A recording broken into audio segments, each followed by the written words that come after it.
Good evening, everyone, and welcome to the Disrupt Film series. My name is Veronica Medina. I'm a Brazilian documentary filmmaker and a trustee with the Museum of Political Corruption. Since 2022, I've had the honor to present Disrupt, the museum's film screening and debate series that features impactful documentaries and in-depth discussions about the most urgent political issues of our time. Tonight, we are proud to present the second event of this year's special programming that's fully dedicated to the theme of democracy. With approximately 4.2 billion citizens across 65 countries heading to the polls this year, we can't deny the profound impact that open elections have on shaping the future of our communities and nations. And although people's votes are no guarantee of democracy, they still represent the cornerstone of political legitimacy in modern societies and mark a significant milestone in our collective history. But what is democracy anyway? Or what does it mean to live in a democracy in today's world? Do people even want to live in a free and democratic society? And if so, how can we work to strengthen and protect democratic values? Well, it is precisely to answer these questions and many others that we're here tonight. I cannot promise that we'll give you any definite answers, however, but the very fact that we are here having the discussion is proof of the power that us, common citizens, have to express our individual agency, to voice our needs and our vision of what good governance is or should be. After all, democracy grants us, among many other things, the opportunity to affect positive change through meaningful dialogue and self-reflection. So, without further delay, it is my great pleasure to introduce our moderator for tonight's discussion. David Nemer is an associate professor in the Department of Media Studies and an affiliated faculty in the Department of Anthropology in the Latin America Studies program at the University of Virginia. He is also a faculty associate at Harvard University's Berkman Klein Center for Internet and Society. Good evening, David, and thank you so much for leading tonight's conversation. Hello, Veronica. Hello, everyone. So tonight we gather here to debate a question that has been asked since the inception of this form of societal organization. What is democracy? So in our discussion, we will debate Astra Taylor's documentary, which poses the same exact question in its title, What is Democracy? So let's watch its trailer and then we'll return to discuss it with our panelists. Do you live in a democracy? Yes, absolutely. Do you vote? No. No, I do not. If there's one issue you think is undermining our democracy, what is it? Great question. Everywhere you look, democracy is in trouble. How do you make democracy out of an undemocratic people? That's our problem today. Democracy, it doesn't feel like this in my head. It doesn't feel like being scared for my life. أنا من حلب أيمن الأيامي. أنا تركت أهلي بسوريا ما بعرف عني شيء. Plato's Republic provides the most powerful indictment of not just democratic practices, but the possibility of democracy. Plato says in the Republic, in Book 8, that rich people want to become richer. And wealthy oligarchs know that they cannot hold on to power in truly democratic elections. It's been so abused and so misapplied compared to its original meaning, which means the power of the people. So many of the problems we're confronting are a direct consequence of the fact that slavery was never fully abolished. If we are going to struggle to make a better world, a more democratic world, we all first must agree that all lives has equal value. So we're still wrestling with Plato's challenge. Plato's challenge will never go away. Will never go away.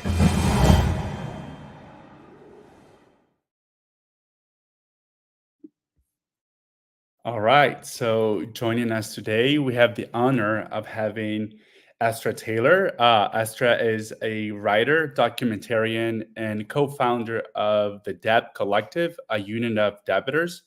She is the author of numerous books, including The Age of Insecurity, Coming Together as Things Fall Apart, Democracy May Not Exist, but We'll Miss It When It's Gone, and The People's Platform, winner of an American Book Award, and the director of What is Democracy? Examined Life, and other films. Her latest book is Solidarity, The Past, Present, and Future of a World Changing Ideas. Hello, Astra.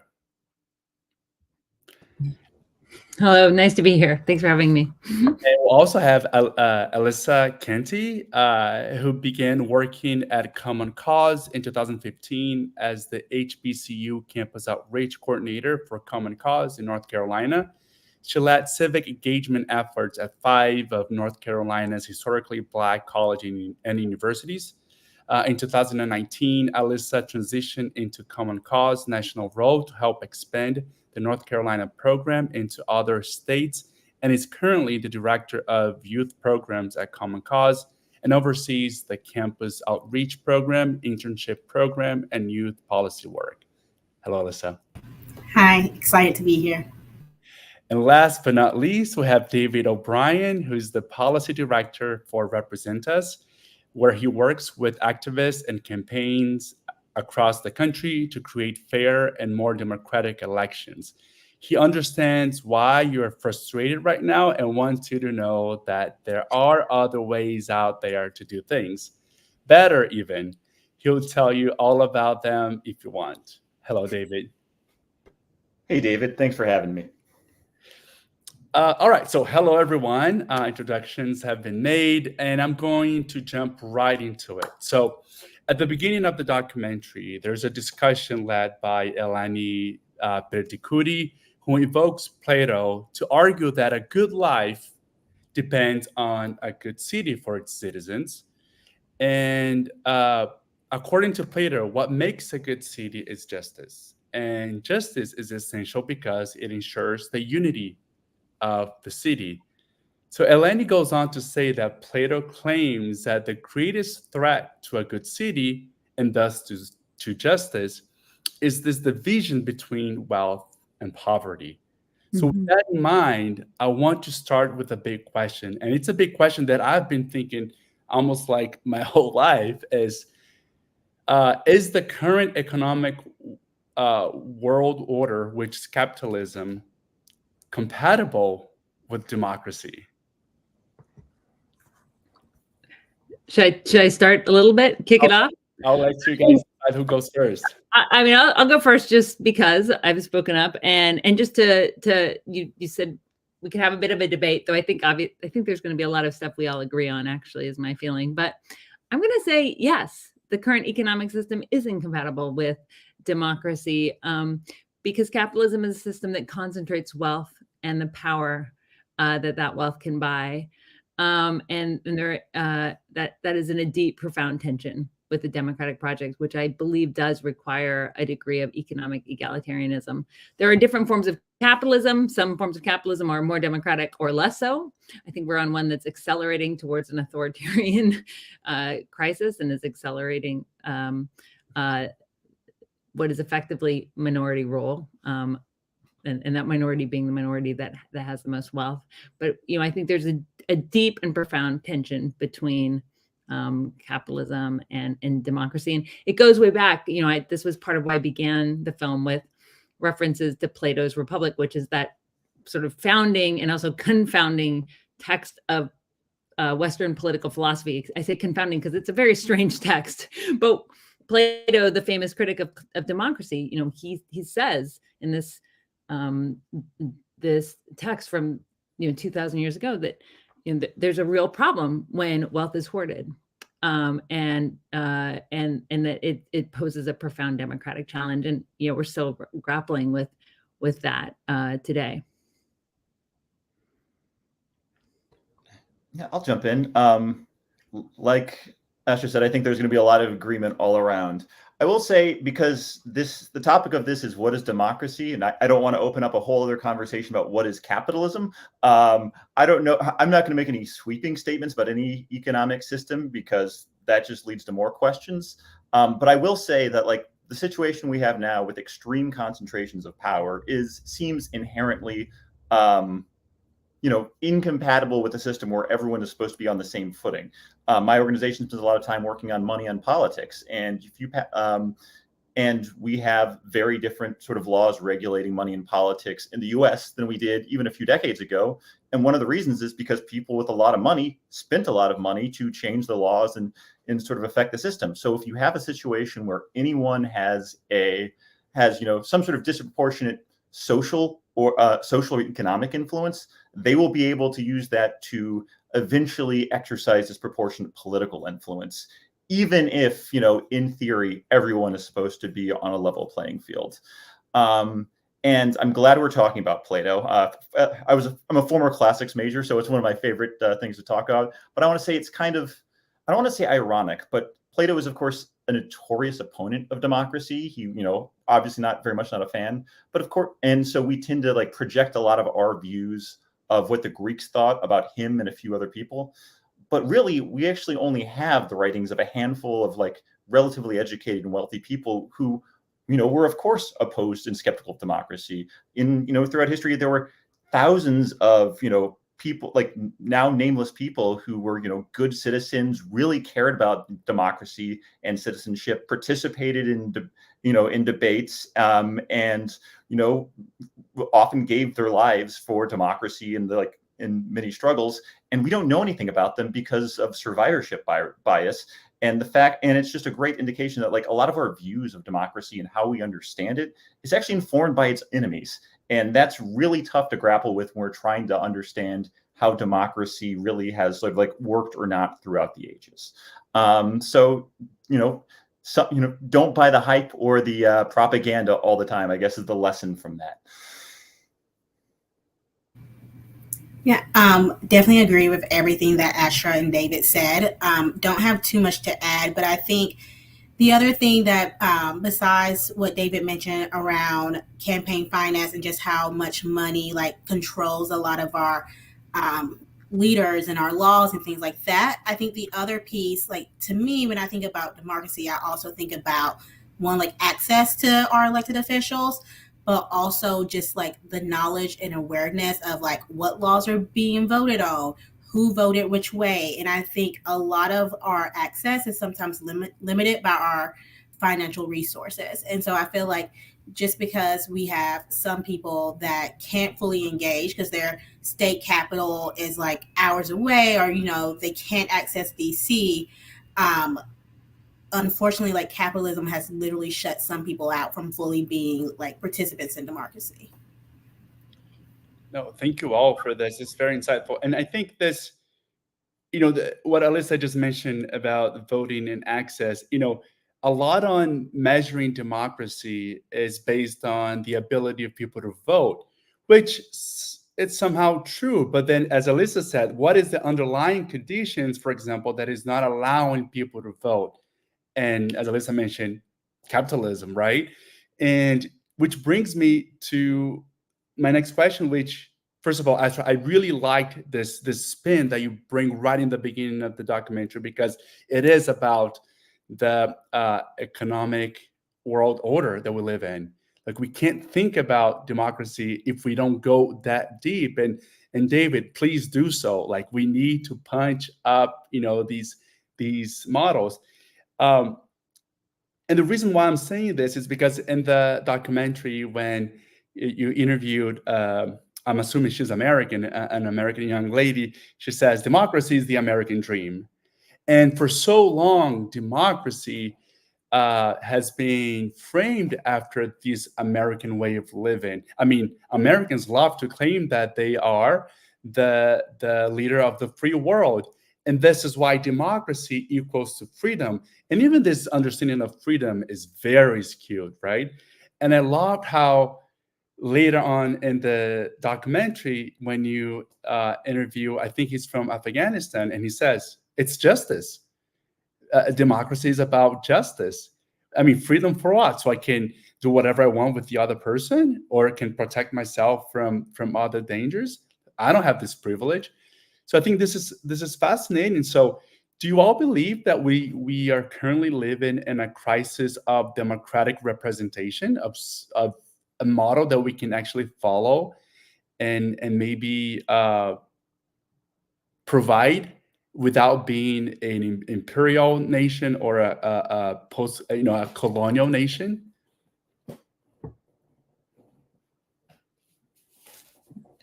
Should we go in a different order? Someone else want to kick it off, or Alyssa, why don't you kick it off this time? Sure. One of the things that came to mind when I heard some of those same quotes is that I think one of the challenges we have right now is that everyone experiences democracy different. And I think, depending on what zip code you live in, depending on what district and how the districts are drawn in your state and who draws them, all of those really impact how we truly experience democracy. And so I think it's going to be a challenge. And I think it's something that I feel like a lot of our youth organizers are really grappling with. Is like, what is the system that we want to live in and that we can have trust in? Because I think the other issue is like, there's no trust in this like current political system. And it's like hard to have trust in something when you're constantly seeing your rights being taken away. And you also feel like you're not truly being represented. The other thing I thought was really interesting was Angela Davis and how she was, the quote that she said around like, we abolished slavery, but like, you can't, like, that doesn't fix anything. And so I think like, that's the other thing that like, I always grapple with is like, our current government wasn't created for like Black and brown folks to have actual rights and equal access. And so, we can like say that like, oh, like, equality, it exists, we're in a democracy, but like, it wasn't made to have equality. So until we find a different way to completely revision democracy and like our justice system and our government, I don't think it's going to be possible for Black and brown folks to truly live in a true democracy. Mm-hmm. Yeah, just to add on to that, like, are we going through a crisis now? Yes, I think so.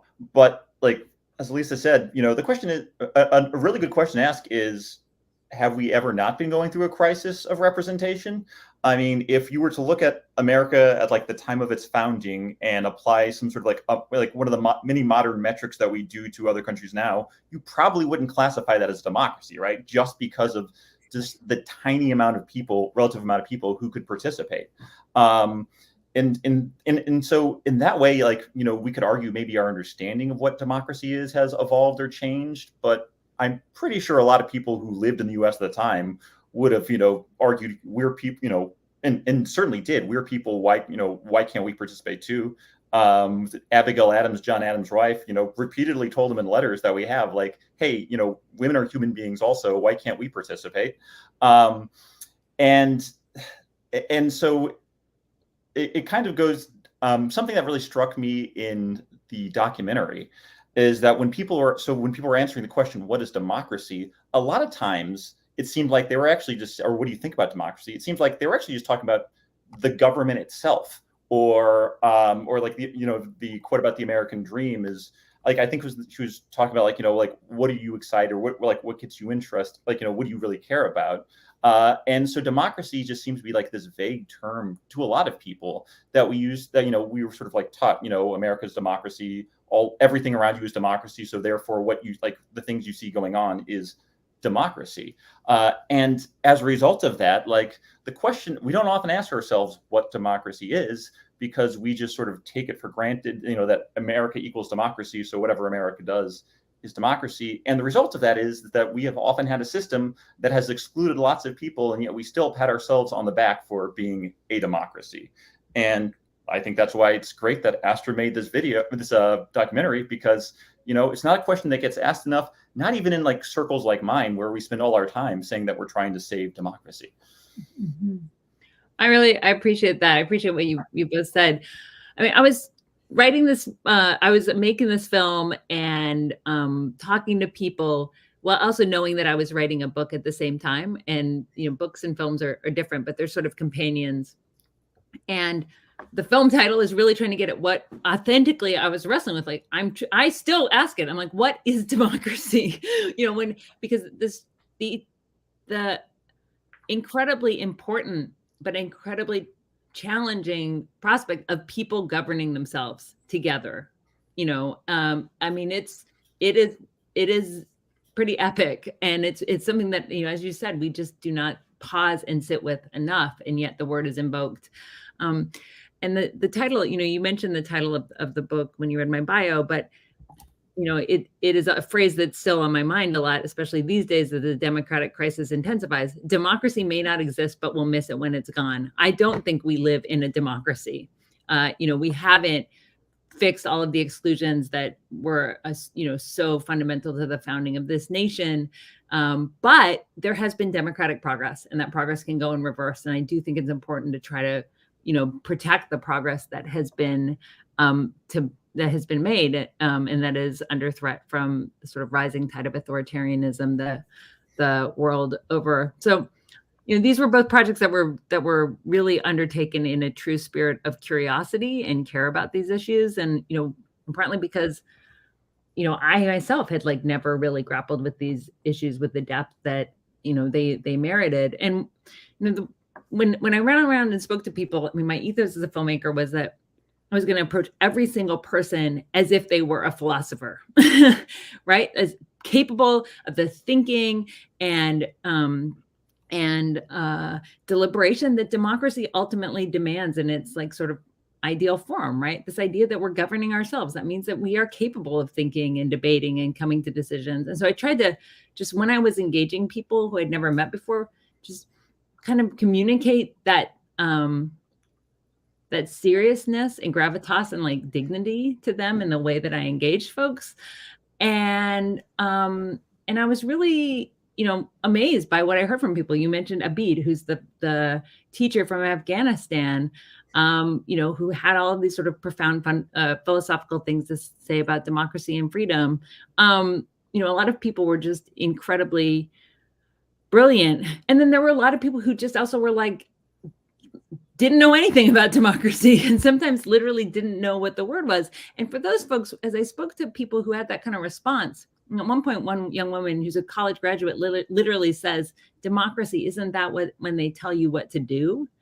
My response was that for a lot of folks, they don't have a deep definition of democracy because it's not something that they really experience, right? I mean, they're sort of told to vote every 2 to 4 years, in a society where, depending on where they live, depending on what zip code or district, maybe there's voter suppression happening, right? Maybe it's difficult to vote. They don't experience democracy in the workplace, right? They don't experience a lot of situations where they're called to participate in a meaningful way. And for example, maybe setting the local municipal budget or having a voice in other matters of public policy. And so I think that's that to me, it made me sort of more sympathetic to people, and to think about the fact that part of the reason we're actually excluded, not just from democracy, but from the conversation about what democracy is. We're propagandized about it, but then not really invited to grapple with it or to do it much in our daily lives.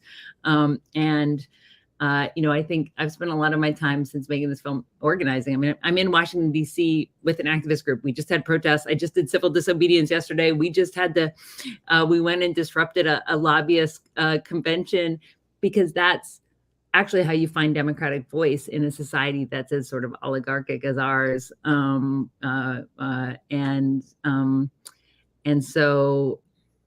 Anyway, for me, this whole democratic exploration is a mix of organizing and rabble rousing and book writing, and also just conversation, and engaging and learning from other people.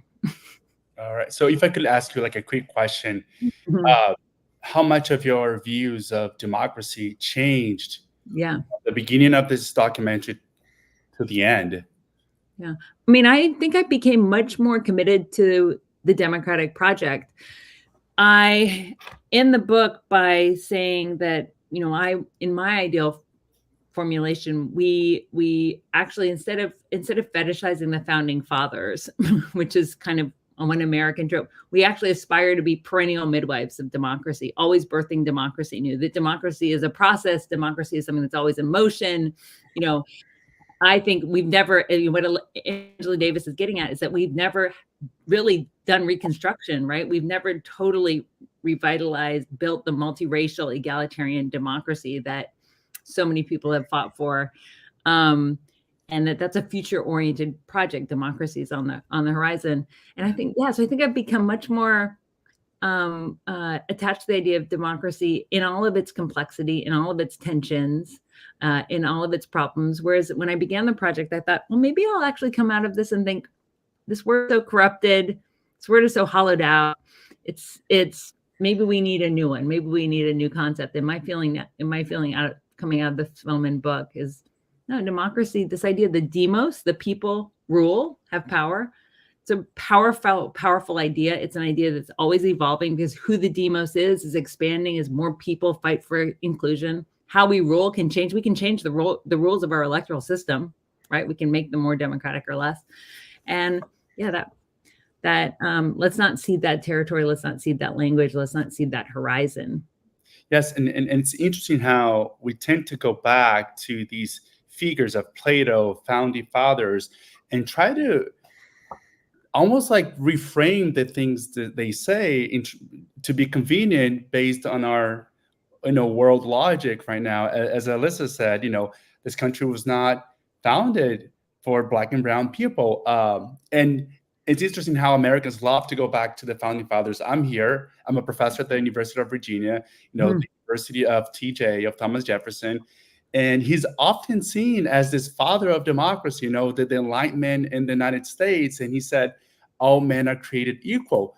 But he did not consider Black people humans and did not consider Black people men. So Alyssa, going back to, since we evoked Angela Davis, who I'm a huge fan, she brings a very strong assertion at the end of her talk. She says, we shouldn't try to fix democracy, should abolish it. What are your takes on this? I recently read another piece that was an interview with Grace Byers and Angela Davis, where she really goes into detail, and they go back and forth on what does that actually mean, and is that actually a good idea, and I also think there's definitely sometimes I've noticed a generation divide on what it means to reconstruct, and that in reality, I don't think that means that we're trying to erase the progress of our ancestors and of the civil rights movement. But I do think it's a matter of going back, because we are doing some of those same fights of the civil rights movement. So how do we go back to that core of really building community and using the power of community to make those changes? And so I do, and I think one time someone was when the system, if someone told you a vending machine is broken, are you going to keep putting $1 in that vending machine?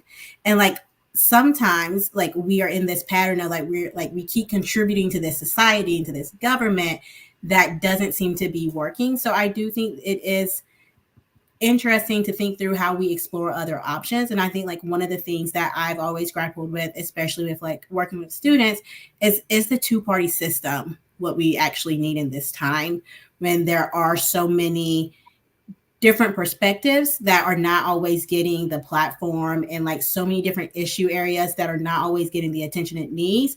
But yet, we still have a debate stage that only has 2 seats on it. And so, when we talk about access to information, it's hard for anyone to really feel like they can support a third-party candidate when we don't really even give them a platform to actually talk about. They could be a viable candidate, but yet they're never we don't give them that seat at the table. So I definitely think there are definitely things that we need to change, but I think for me, I think the fear is with a complete let's just blow it up and starting over. Do we have other people that need to have a seat at the table to really create something new going to be able to be at the table? Because, I think a lot of times, whether it's with boards or city councils, when, you have a clean slate, you sometimes end up taking lots of steps back. And I think in some cases it's good, but I would be nervous that if we take too many steps back, are we still starting at a place where our forefathers were, where, you said, they defined men as white and in most cases landowners. Yeah. So it wasn't just any white man, but white men with wealth.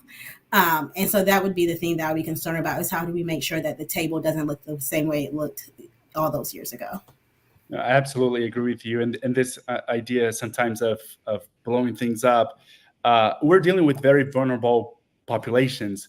They cannot survive when things completely collapse. So this is why I'm very much against, these people that love to promote chaos so we can build from the ground up. But those who will survive to build from the ground up will be the rich, the white, the privileged. This is why we have Silicon Valley Mongols building their bunkers, because they believe that they are actually the next generation that will survive to build, an ideal world, which goes into many areas, which is very complicated here, from eugenics to supremacy of a race.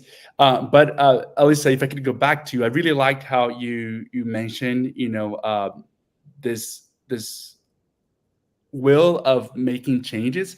So how can young people feel and be empowered to promote political change, even though, as we saw in the documentary, they have all the reasons to disbelieve and get into this constant state of despair, disbelief with the government? How can we get them to hope again and get them motivated to change, for change?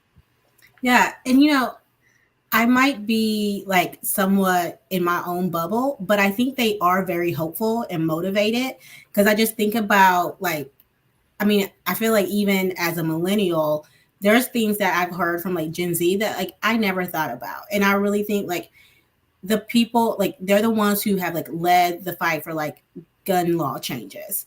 That when I was in high school, we didn't have to have an active shooter drill. But Gen Z has went through school with having active shooter drills. I was all we had was tornado drills, very different. So their perspectives on gun control and environmental change. And even on the wonky stuff, I've had some amazing interns who were passionate about Article 5. And that was an issue that before I worked at Common Cause, I never even really understood what it was or heard of it. So I do think they are actually very motivated, but I think that they are still getting shut out of a lot of conversations. And so I think it's not a matter of how do we inspire and motivate, but I think it's how we invest in their leadership and also give them tools to be successful. Because I know, I want to say just last week, I had calls with young people who actually started their own organization. So it's how do we help make sure that those college students who are full-time students, but also creating a nonprofit that is also speaking out and being invited to speak at and testify in front of Congress, how do we make sure they can actually sustain this amazing work? Because the one I'm thinking of, they're focused on mental health and the role of social media and the fact that that young people don't have any protections, and there's definitely a mental health crisis. And so I'm excited because they have been able to be the voice and the face of their issues, but I just don't think they always get the space that they need to really lead. Because I now see myself as a auntie of the youth organizing space, because I have I'm a millennial and now there's so many Gen Z groups. So yeah, I think they are motivated. I think they're inspired, but I just don't think they have had the room that they needed. And I'm really excited because I know some of the people that Astra works for, she has really been able, or work with, she has been able to elevate those young voices and making sure that they're the lead of their movements. And I know I think that's the major thing. And also just to change that narrative of young people are apathetic, because according to the data, young people in 2024 are voting at the same rate as young people in 1980. So it's not a Gen Zers aren't turning out. They're turning out just like other 18-year-olds were 20, 30 years ago. And, they actually have a lot of different challenges because, now their student IDs can't allow them to vote. Their campus polling sites are getting closed. There's confusion around how to register to vote. And then the voter registration deadline is before they move on campus and get an address. And so it's they're getting all these obstacles and challenges thrown at them, but yet they're still showing up to vote. I think a few years ago, we had several HBCUs have bomb threats. students were still going to go vote in the midst of having to navigate, is it safe for me to leave my dorm? So yeah, I mean, I think they're inspired. I think they're motivated. I just don't think that we're providing them with all the space they need. Oh, thank you. Thank you so much for that. So David, one of the ways that I at least this is my interpretation, the way that I see when Plato talks about when democracy breaks is when we have the city broken into two, like the wealth and the poor. But I think we can bring that to nowadays world, of course, but also framing that in terms of polarization. I think polarization has always happened, right? Especially in a country like the United States, where we have basically two parties. But we've never been this hyper polarized, right? And I love, like, right in the beginning when you said, I don't want to go into the whole thing about capitalism. I think you should. So I'm going to push you back right into that. Because it's almost impossible to talk about or criticize or engage in a good conversation about capitalism, because people will turn around and say, okay, so what do you want? Do you want communism? Go to China, like in Brazil. I'm from Brazil, so people say, why don't you go live in Cuba? They shut you down, because for these people, capitalism is truly the equalizer of freedom and democracy. So how can we engage in these conversations that are productive and explain, okay, maybe you don't want to be in favor of communism, but we should at least acknowledge that we're not in the right space here in terms of economic model. Yeah, I mean, I definitely don't dispute that our current economic system is not making us a more democratic society. I will say, I mean, like, to what you said about Plato, I actually think there are a lot of ways as like a city can break, right? Like, if we were just doing like a pure Marxist class analysis, then like the divisions that we'd see now would be very different than what is actually occurring out in the country, like across the country. So it's so while like economic inequality is like in frustration is absolutely central to a lot of what we see, I don't think like we can look at that alone and say that that is causing all polarization, because there have been lots of conflict lines in American history. Economics has always been there, but there's also race. There's gender, for example, it has been around for a while. And I will say, like, we're not the most polarized we've ever been. Like, we did have a civil war about 150 years ago. So if American history has actually been filled with polarization at among different axes throughout its history. And I think something we've just done a lot is forget about it, or just sort of smooth over the edges and whitewash a lot of those conflicts, because there is genuinely a lot we can learn if we look back, not just in American history, but through all history, where we'll see different situations like this. But like, as far as the polarization point, like, if polarization is another big word that can mean a lot of things, right? If polarization just means people don't agree with each other on some fundamental things, then that's not just a problem of our current moment. That's just anytime you get a bunch of people together. So any system, that can't handle polarization is just not going to work for human beings. So the question is less like, are we polarized, but more like what are the fundamental things we're polarized or we don't agree over? And also, do we have a good way of sort of negotiating and navigating those differences? Because we're never all going to agree on the same thing. Everyone's not going to agree on the same thing. If you look at a country where everyone, like, where all the people in office are from the same party or agreeing on, or like saying, or on the same page about something, that's probably not a democracy, right? That's probably like a dictatorship or some sort of authoritarian system.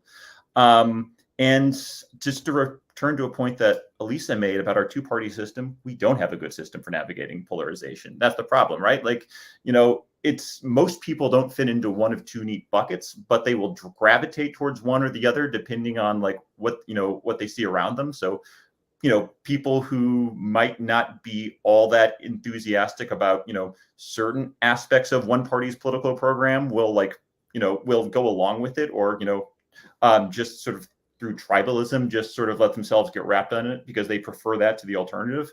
So like, if we want to have a much healthier political system, what we need to do is have an ability for more than just one of two views or one of two factions to, actually have a chance at representing people in office, and then have a way where, people who, representatives of all these different interests can actually get together and, reach a consensus. The sort of like zero sum, it's one party or the other situation is just not going to work. And when you have a period of like high polarization like this, then it becomes a very binary choice. And that's what leads to the kind of instability that we're all worried about. Oh, thank you. Thank you. Yeah. So in the documentary, of course, the take on experiences around democracy is based on Western experiences, right? Which oftentimes we do like criticize, democracy as this Western model of colonization, a Western model of dealing with organizing societies. But it is a model that was born in the West and expanded towards the West, but it was also brought to, for example, Latin America as this model of freedom, that was promoted by the United States as a way to stay away from the so-called red danger of, the communist Russia.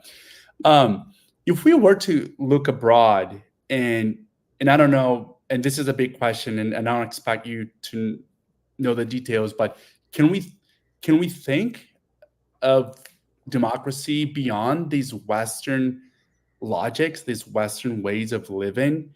Are we willing to give that up in order to have a more democratic society? And to give that up, I don't know what it is. So this is what I wanted to bring here to the discussion. What else can we think that is beyond our Western ways that could actually lead us out of how democracy has been trapped in this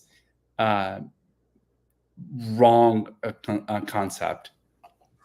Yeah, maybe I'll kick us off really quick. I think it's important to say, I think the word democracy is obviously from the Greek demos, kratos, but I think democracy is not an invention of the West if we think about it as people governing themselves in relatively egalitarian conditions. I think there's lots of anthropologists and scholars who would say that's something people have come to invent in many different ways, in many different forms throughout history. So there are, there's one part of the book where I mentioned sort of different, international traditions that we can look to for democratic practice. And I think it's really important.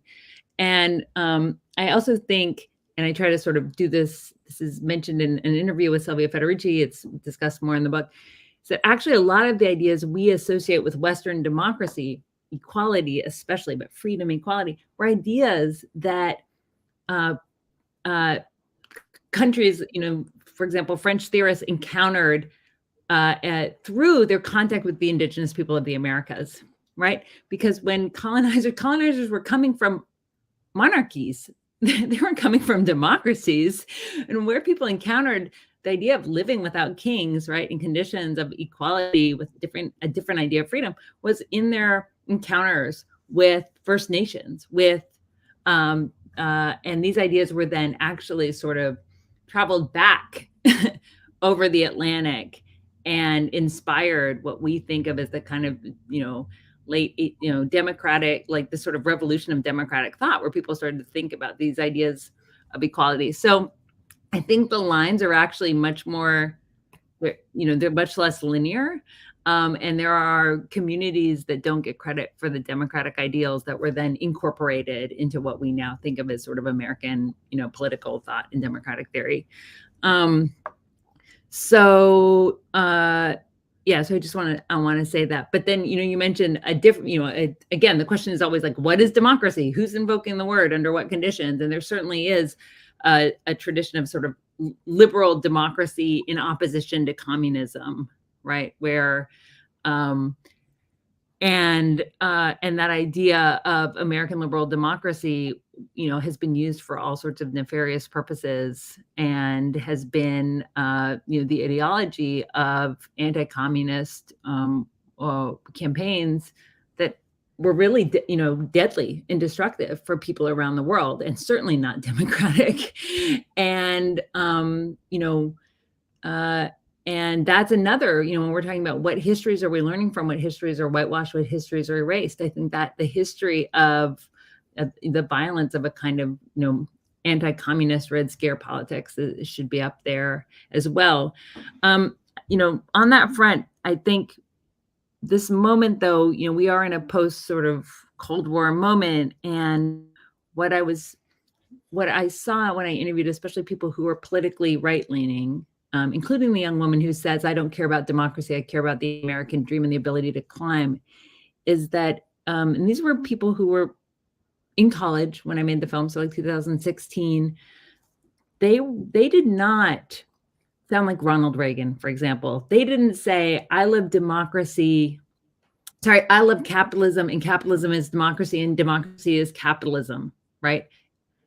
They actually were very explicit in the fact that they saw democracy as a threat to elitism, as a threat to their racial and economic distinction, that they weren't fond of democracy at all. And they would rather keep, if they had to choose between democracy and capitalism, since they no longer saw them as twinned in that Cold War way, they would rather have capitalism than democracy. And I think there's a very troubling trend on the right that is very directly, not just anti-democrat, right, but anti-democracy and kind of blatantly authoritarian. And some of the younger people I spoke to were on that page. Your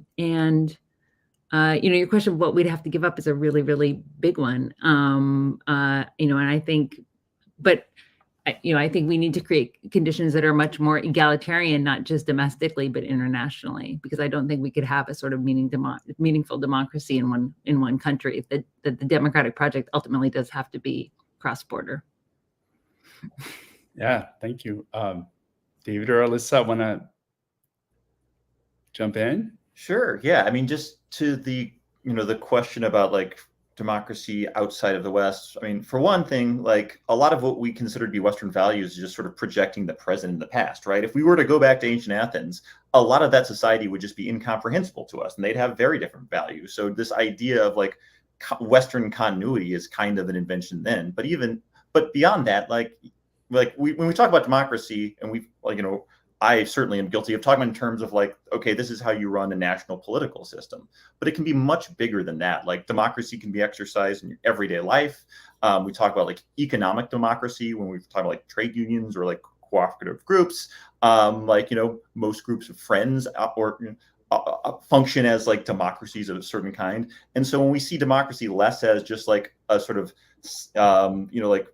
calcified political system and more of like a way to just interact with other human beings throughout your daily life, then yeah, there's democracy all over the world, all throughout human history. There'll be various parts or levels of society that are less democratic or undemocratic, of course. But if you go, you can go to a part of the world and any part of history where there will be a village who democratically decides how to work their irrigation system, or there will be a religious community somewhere that will use like democratic processes to work things out or something like that. So when we sort of open up our understanding of what democracy is and what it could be, then suddenly we will see democracy everywhere. And in many ways, like this sort of anti-democratic, like oppressive structures are, if not the exception, something that has to be sort of like imposed on humans, through a lot of force, because a lot of times, people don't want to be told what to do by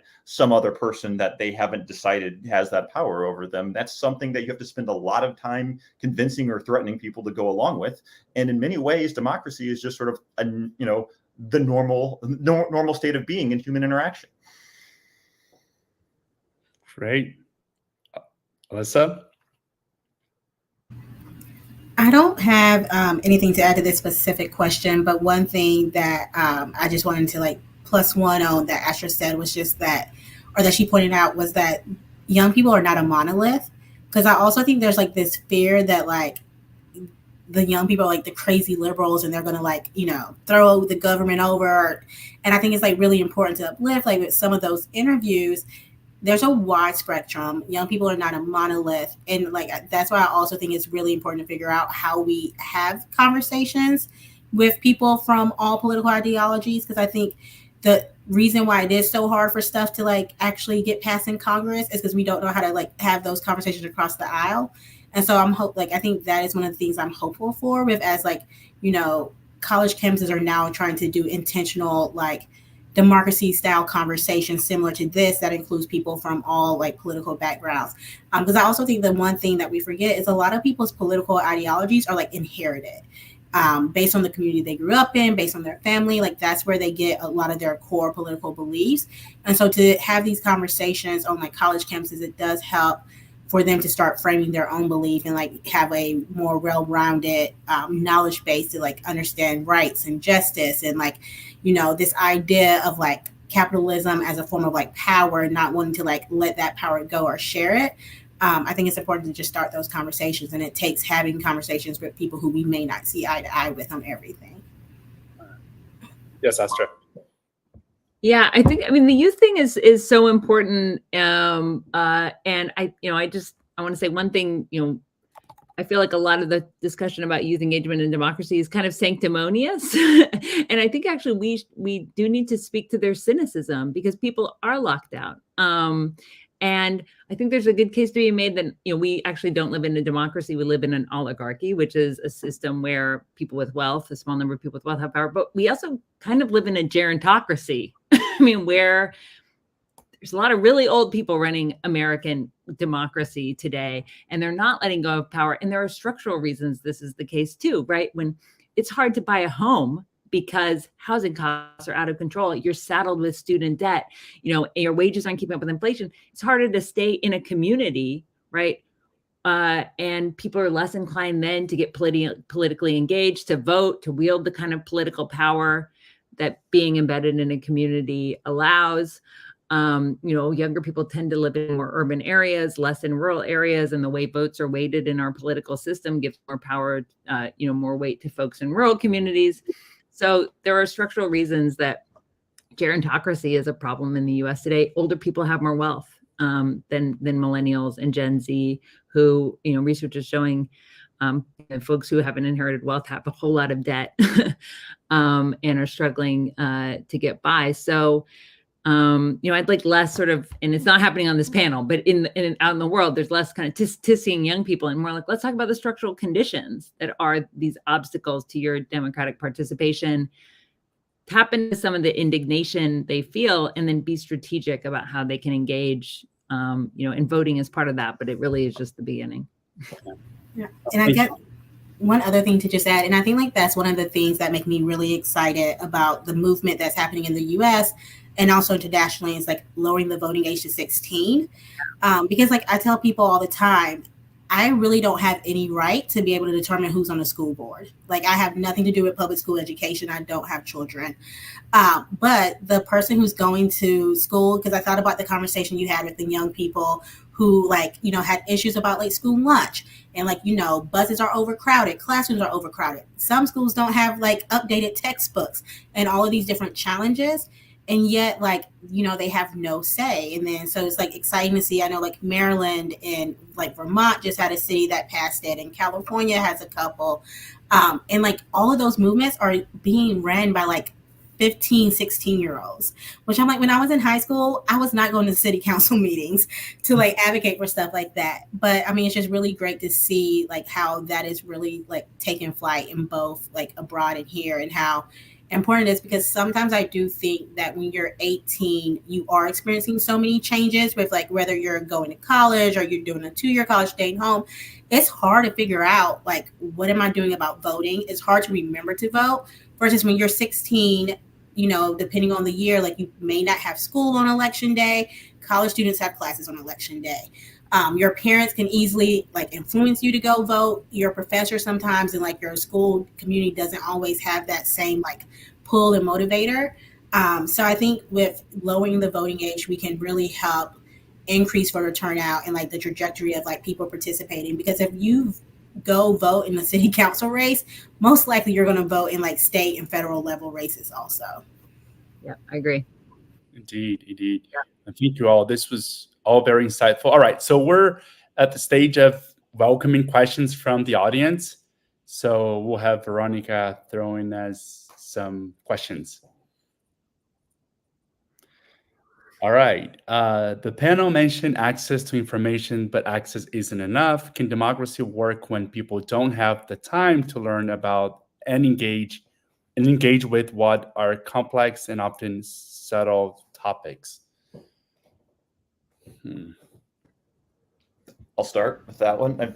That's a great question. And I think something that like we spend a lot of, or when I say we, people like me spend a lot of time talking about, like how can we change like our political system so that it will be more democratic, or what are like the specific laws and institutions we can change to make things be more democratic. But we don't spend a lot of time talking about is how do we make a society that can be more democratic itself? Because just expecting people, to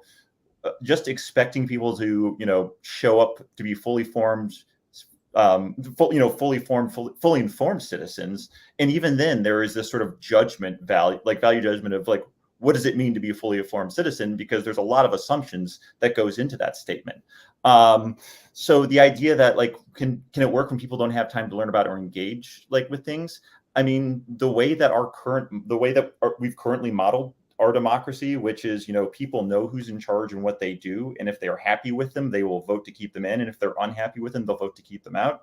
Like, no, that won't work if you're dealing with this reality. And what we're seeing is there are some people who are able to do that because of wealth, education, just certain access to things, and where it's easier for them to get that information and much more difficult for other people. And surprise, surprise, the people who participate or turn out to vote tend to be the people for whom all of this stuff is much easier.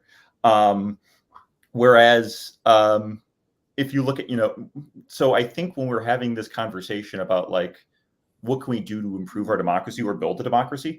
It needs to go beyond just sort of like how you vote. I think we need to talk about things like, well, what do we do? Like, how do people participate in general? How can they function in a society that expects this out of them if we're not giving them the resources they need?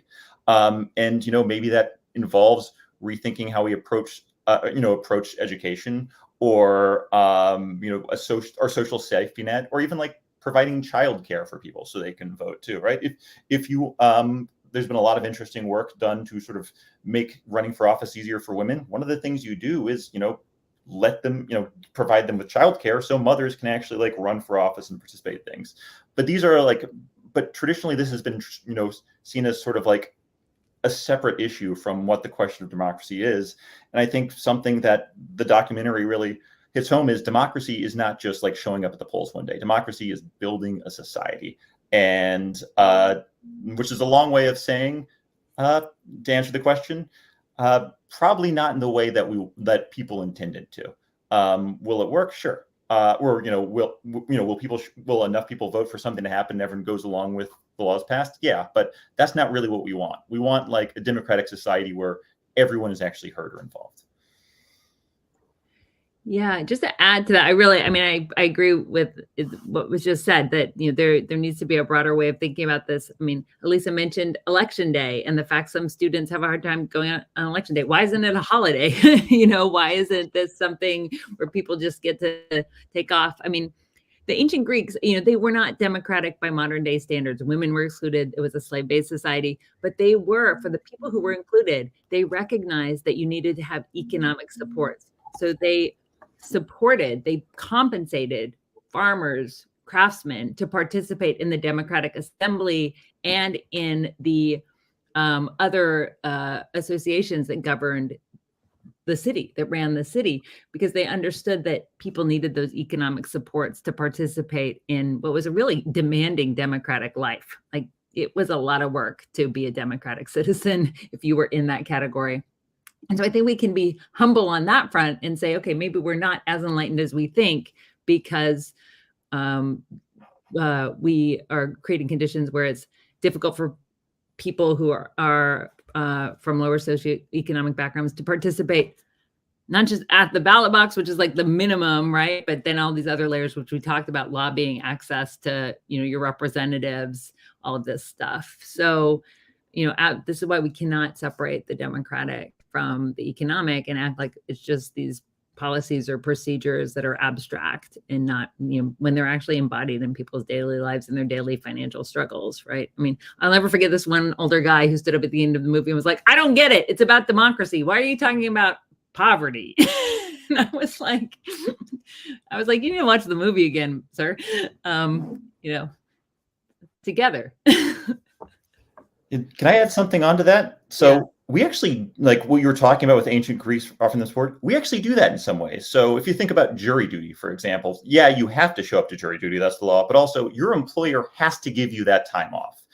When you serve jury duty, you will be paid, like a stipend for a meal or something, right? So at some level in society, we acknowledge we want people to participate in this process.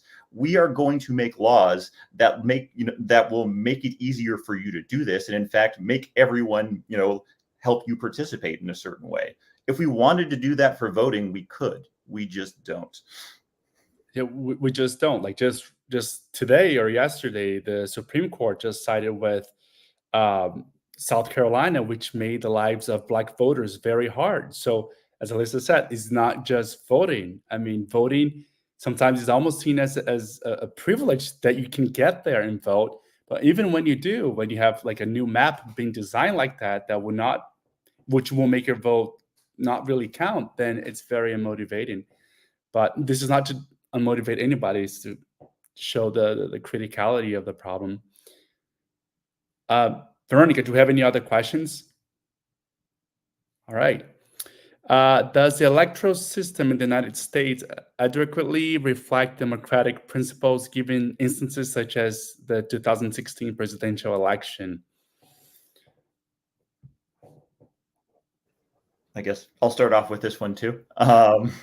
So, I mean, I guess the cop-out answer is, go back to the title of the movie. What are the democratic principles we're trying to, enshrine? So, I'm gonna say, well, I think most people would, or a lot of people would like to answer this question and say no, but they might say no for very different reasons. I will just say no, for among other reasons, was 2016 we had two. If we're just talking about the presidential election, we just had two choices, right? Like two realistic choices. Even in other countries, you don't necessarily have that. Even if you really liked one of those candidates, you got to admit that, like, that's really not a great set of options if you want to like have there's no way that all of the views in the US are like fairly represented in that. And two, if we're talking about like the Electoral College, yes, there's lots of arguments like for and against, that people have for and against it, why you have it. I don't think it's good, and I do think we should get rid of it. But I will say I don't know of any theory of democracy where the candidate who gets fewer votes than another candidate wins. You can say like, oh, it's Republican, not Democrat. It's like we're a republic, not a democracy kind of thing, which we can go into and is a whole other complicated discussion. But I think the only way you can really justify something like the 2016 election outcome is to say that like we actually have undemocratic things built into our political system, and is that something that we want and we're okay with? And I don't think that's all that controversial. Even the people who designed that system would readily admit that, like, yeah, we've limited where we put democracy in certain things. So if however you frame your democratic principles, I think those two issues alone are, justify saying no, it didn't. So Alyssa, if we could, bring what we just mentioned about what we just talked about South Carolina and talking about this, the electoral system and given the gerrymandering that has been taking place in North Carolina, any thoughts, reflections on this? Yeah, I think it's crazy to think that I have voted for like multiple presidents, but I've never voted in like a fair congressional map. And so I think, when you think about there's like generations of people who like vote has been somewhat watered down based on our state being so gerrymandered, and like the fact that like we know, I think the like wording was like surgical, like map drawing to like purposely carve and like, crack communities apart to where it would weaken their vote. And, our state legislator like would still be a super majority, and it still is a super majority. So it's definitely challenging as like a young person who never had real maps to think that like this is a just society in a fair democracy when, you know, even like the Supreme Court, Kamikaze has taken maps to the Supreme Court twice based off of our North Carolina stuff. And the first time they were like, nope, it's like, it's not up to us. And so, yeah, it's just like, it's very discouraging and it's hard to like feel like this is a system that actually works when we know how like the Black vote has been impacted. And I think it's also not just about like Black voters, but the fact that like Black candidates don't stand a chance in some of these communities. And like, you know, candidates are constantly getting drawn out of their district. And, you know, you have a representative that has never represented me in a way that I feel like goes with my like political beliefs, but that representative has been in office my entire life and, you know, who knows how much longer. And so like without these competitive districts, it's really hard to be able to hold people accountable. Because I think we say all the time, like, yeah, use your vote, you like vote people out, but how? I feel like the maps are drawn a certain way. It's impossible to vote people out or to like be able to hold them accountable because it's a safe seat.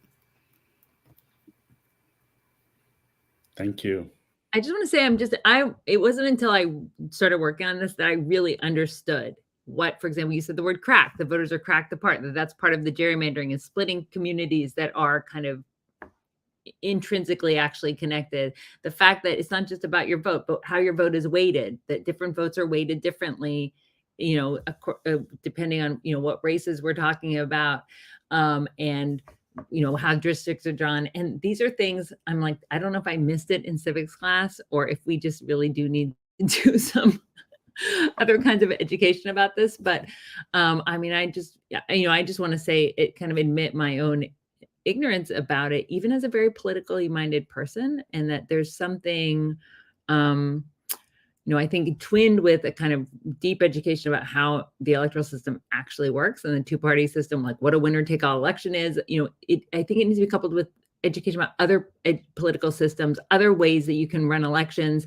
You know, this is why in the film and in the book, I talk about the idea of sortition, of random selection of citizens as a possibility. I mean, echoing David's point about jury duty, there are actually lots of ways to structure democracies. And I think one way to talk about how broken our political system is, one way I would recommend talking about the way our political system is broken and democratic, but coupling that with conversations about other ways of doing things that tap into the democratic imagination. And I think when you can start visualizing other ways of doing things, that can actually give you the hope that can actually inspire you to fight for electoral reforms and other democratic structures too, you know? Yeah, and one thing I should have pointed out, the campus that you were on, North Carolina A&T, that is like the campus that has like the terrible maps where like the resident halls are in like 2 different districts. And so they have 2 different Congress people, meaning like, you know, if this campus wanted to do a lobby day, like they got to divide and conquer to like really make that impact. Historically Black college as well, right? So it's no accident that it's, you know, and I mean, the history of that campus with the A&T 4 and like where the like, you know, student sit-in started with the civil rights movement, for that to be the campus that gets split, it's like, you know, it's in a Black neighborhood, a Black community, a historically Black community. So, you know, a lot of those folks probably own those houses and like, you know, they're not like transcendent, they're like pretty stable. And so like even their votes are impacted by this like gerrymander. So it's not like anyone is trying to hide anything, right? It's very much out there in our faces, and yet these systems prevail, right? It's frustrating. Veronica, do we have any other questions? All right, simple question, not. What is corruption as we consider what is democracy?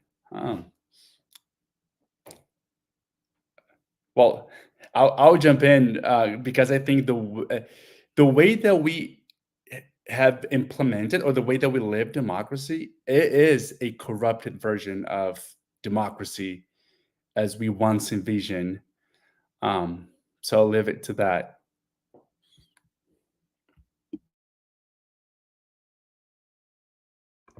Yeah, I mean, it's hard not to go back to the problem of money in politics, even though I think, you know, we could kind of go deeper, be more philosophical or imaginative about it. I mean, the capture of the U.S. political system by big pocketed donors, is just incredibly frustrating. I mean, I walked by the Supreme Court today and I was thinking about the relationships that are being revealed between billionaires and certain, conservative justices on the court.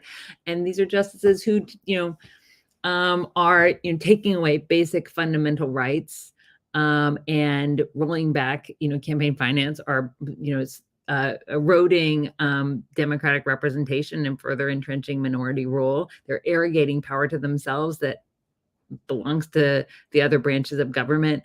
And so, and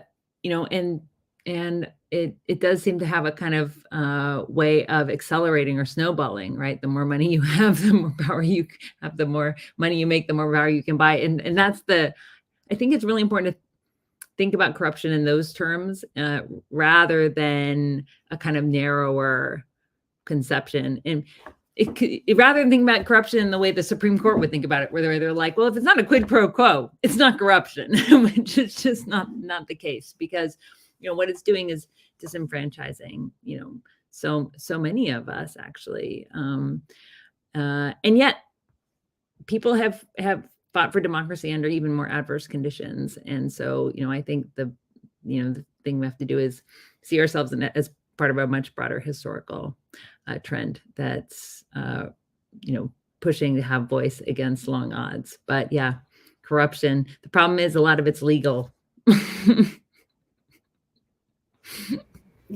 I think one thing I wonder also is it possible for imperfect people to create a perfect system?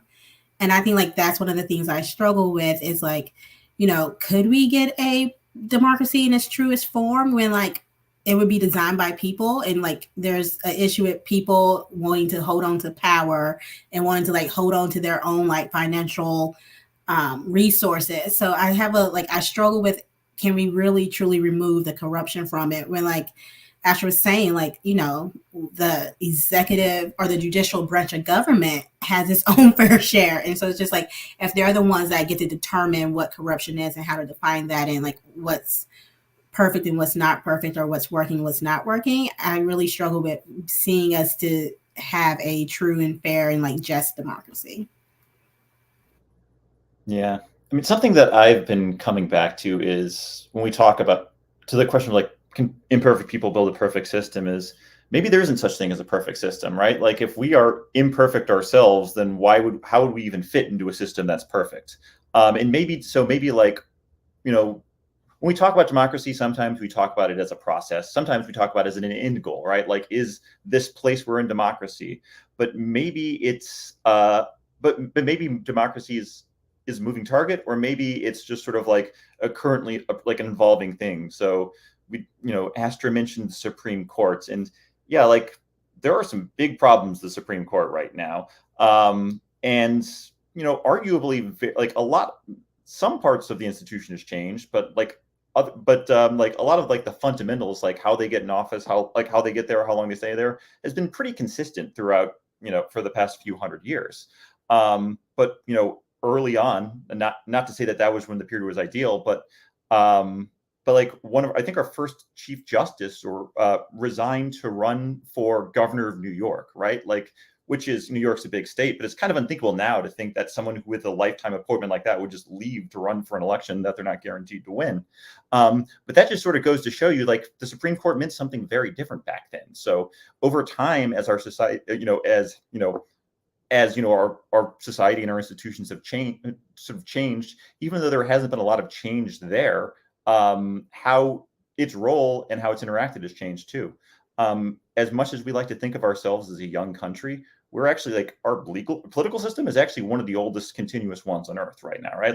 Most other countries have had to restart a few times since our constitutional system got off the ground. And so, we can say that a lot of our institutions and processes are just sort of older, outdated, or maybe, or maybe they're just newer, better things have come along as we've learned and changed and adapted to different ways, and we just haven't caught up. Maybe a lifetime judicial appointment means something very different now than it meant a couple hundred years ago, or even 100 years ago. And so maybe when we think about like how can we improve democracy, maybe we need to think less in terms of like what is like the specific template that we want to get to, and more in terms of what Astra said, where we have to be the midwife. We're constantly birthing or bringing democracy along ourselves, and maybe that's going to mean something different for each new generation. But like, at least the great thing about the idea of democracy is we don't have to be beholden to, what the past generations did. It's supposed to be up to us to decide what that society or what that system is going to mean. Maybe what's perfect for us now is not going to be perfect for people 50 years from now and wasn't perfect for people 50 years ago. But to have that flexibility and that ability to sort of adapt and change is maybe the heart of it. Awesome. This has been so insightful, but I'm really sad to say that we're at a time. But before I call Veronica back on, I'd like to go for one last round, just for final remarks and final thoughts. Anything you'd like to share? So we'll just follow, Astra, then Alyssa, and then end with David. Yeah, I mean, I'm here in Washington D.C. In an organizing and activist capacity, and and I think what democratic progress has been made really is owed to outsiders. Often people were explicitly excluded. They were excluded from the demos, who didn't have the right to vote, who weren't recognized as fully human and fully rational, fully worthy of participating, and had to fight from the outside. And that's one of the paradoxes of democracy, that actually its expansion and its deepening has been led by people who weren't inside, who didn't have formal representation or a lot of power relative to the people in charge. And so, we're still part of that story today. I've also been thinking more and more about the fact that, well, I definitely believe that we are in a democratic crisis. I actually think that underlying it is a crisis of solidarity. So that's the topic of my recent book. And it's something inspired by my organizing over the years, which, democracy is ultimately, it can be an ethos, but it is a system, a way of organizing ourselves. Solidarity is something we don't talk a lot about in the United States, but it's the stuff between us. It's the bonds between us. It's a kind of fighting spirit. And I don't know, I've started to think of it as actually a kind of precursor to democracy. We talk a lot about equality. We talk about freedom. We talk about justice, but we need actually to think about the relations between people, the power we're building together. If we want to actually, and that solidarity is kind of the motor that's motored that democratic progress I'm talking about. So kind of on the solidarity train lately, I think, if we want to get some democratic improvements. I think going off of that, I just think one thing that is important to remember are that there's like so many different activist tools. And I think for us to really like achieve this democracy, like we have to use all of them. So whether that's protests or like strikes or like voting, like all of these tools are needed. And so I think even figuring out like, how do we do peer-to-peer organizing and like mobilizing our friends? Because I mean, the ballots are really long this year. There's so many important things. And I think a lot of times in even years, like, we get so like sedated with so much information about like the presidential race and top of the ballot things. But like to think about the fact that, there's like hundreds of like different like state legislators that are up for grabs, and like so many like city councils are doing even year elections. School board, and like those are the things that really shape our communities and like our access to things. And to be honest, like a lot of times federal policy follows state policy, and so that's what makes those state races so important. So I just think not forgetting that like our vote is an activist tool, and like finding ways to make sure that even if people don't have the right to vote, because I think that was a very important story that was uplifted with the formerly incarcerated person in the documentary. Like, how can he also contribute to society? Because I think everybody's contribution is important and valuable. And so whether that's like making phone calls or knocking doors, or like, he was a barber, so making sure like his clients know about the election day. Like there's so many different roles that we can all play, and all of those are needed for us to be able to achieve a government that truly represents us and is a true democracy. Yeah, I mean, things things can feel really daunting, and it just becomes really easy to feel overwhelmed and despondent. But I've been doing this for a little while now, and the deeper I get into all this, and the more I learn about the confusing things that like make up our complex and confusing system, actually the bigger of a believer in democracy I am. And I will say that, like, at the end of the day, democracy is really just a question of organizing, right? Because it's just about how people live together, interact together. And while it's, while like regular people who care about democracy might not be able to outspend the forces who are opposed to it, money, and a lot of times, just acts as a proxy for people showing up. So if you can show up, whether it's to the polls, which you need to do, but that's not all, or to, public meetings, or to offices of your elected officials, you can make a big difference. A lot of the things that, we're seeing now that kind of, we're wondering, how did we get this way? Why are things heading this direction? Didn't happen because, a majority of the people decided they wanted it. It's because like an organized and dedicated small group of people were willing to show up and push for that change. And if they could do that in, ways that we might not be crazy about, imagine what happens if like an actual majority of people were able to organize and show up and push for that thing. So, don't despair. Things are bad now, but there are plenty of times where our ancestors have had to deal with worse. And I think there is always hope. And as long as you're willing to organize and build a community and have solidarity, I think that there's hope for democracy. Well, thank you. Well, I'm going to also finish with some words. I'm a big Paulo Freire fan. I mean, not just because I'm from Brazil, but I'm literally his fan. I wrote a book called Technology of the Oppressed that brings some of his framing from Pedagogy of the Oppressed. And he once said that if we want to change society, we ought to keep dreaming. And to keep dreaming, we need to hope. And hope is an ontological need. Like, we need hope to survive, because without a minimum of hope, we cannot even start to fight and to struggle. So we need to keep our hopes up, because that's the only way that we can move on and give us the fuel to change the world. So, all right. Thank you all so much. Mind-blowing and great discussion. Astra, again, congratulations on such a inspiring documentary. I'm going to watch it again. As I was preparing for this conversation, I almost ran out of time, because I wanted to stop and take notes, and I realized that I was stopping every second just because it was so rich. So congratulations again. And Alyssa, David, thank you so much for the amazing comments. Spot on. Yeah. So Veronica, you're welcome to join us now.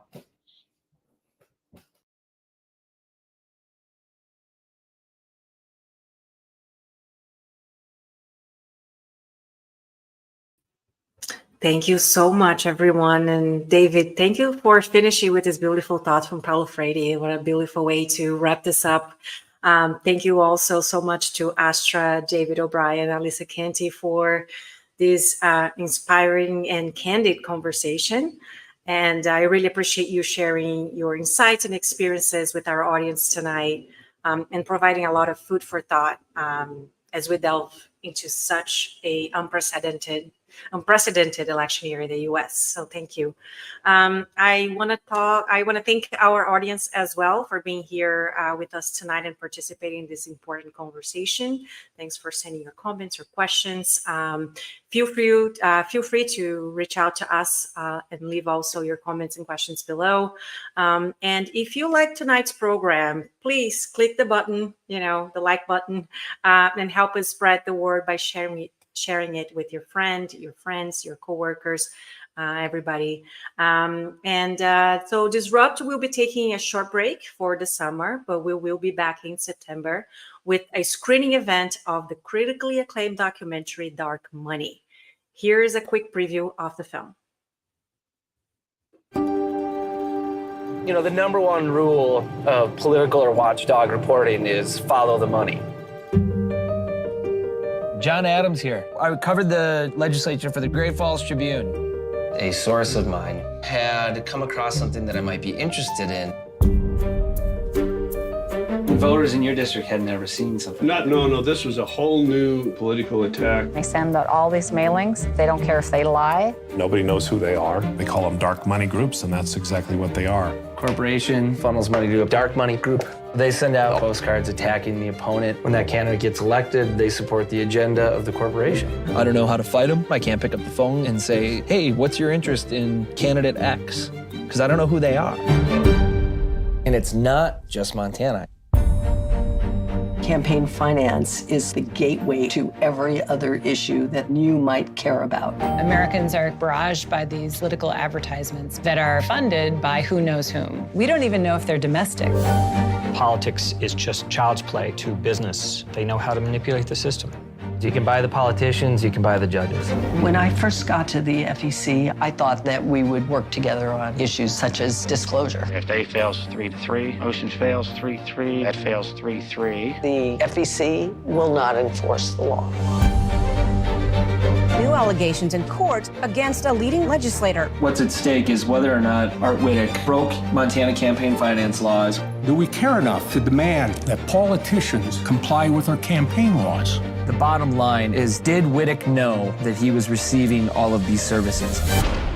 I'm going to call it like I see it. This man cheated. The people who want to keep dark money have a real problem. The public does not agree with them. They want a government that works for them. It doesn't work for special interests, doesn't work for political parties, it works for them. This is scary stuff, but I think this is the proving ground now for the American experiment.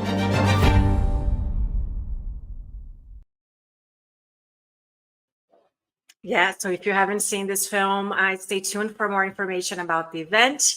And we will be hosting an exclusive live discussion with director Kimberly Reed and other special guests. So don't miss out. And with that, we wish you all a good night and a great summer. Take care, and we will see you soon.